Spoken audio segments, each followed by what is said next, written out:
What is sibling abuse? Sibling abuse is a particular form of domestic abuse that occurs between siblings. The abuse is most typically exemplified by physical abuse, but may also be mental or emotional.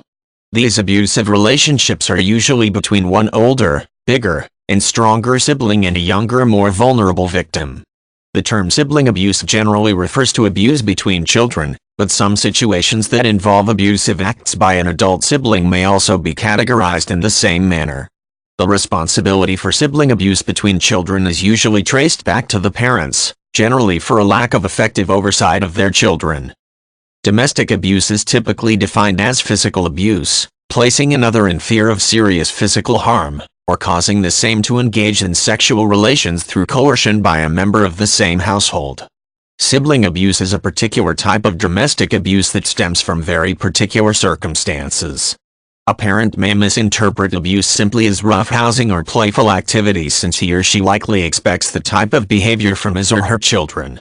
Additionally, parents generally have a bias toward their children that would prevent them from seeing such roughhousing as mean-spirited sibling abuse. These factors make sibling abuse a particularly pervasive problem. Parents can differentiate the typical sibling rivalries from serious sibling abuse by looking for signs that typify the behavior.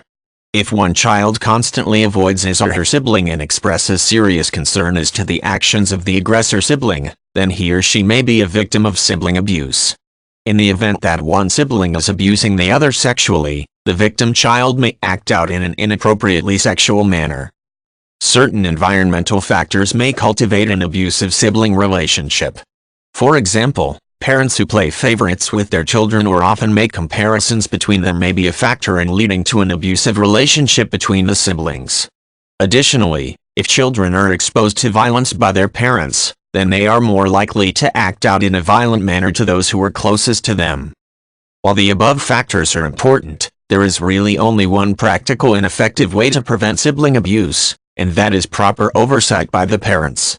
When children act out violently in any manner, be it toward each other or otherwise, such behavior should be strongly discouraged by the parents. Of course, there is no surefire method to make children act in accordance to parents' wishes, but effective parenting always reduces the risk.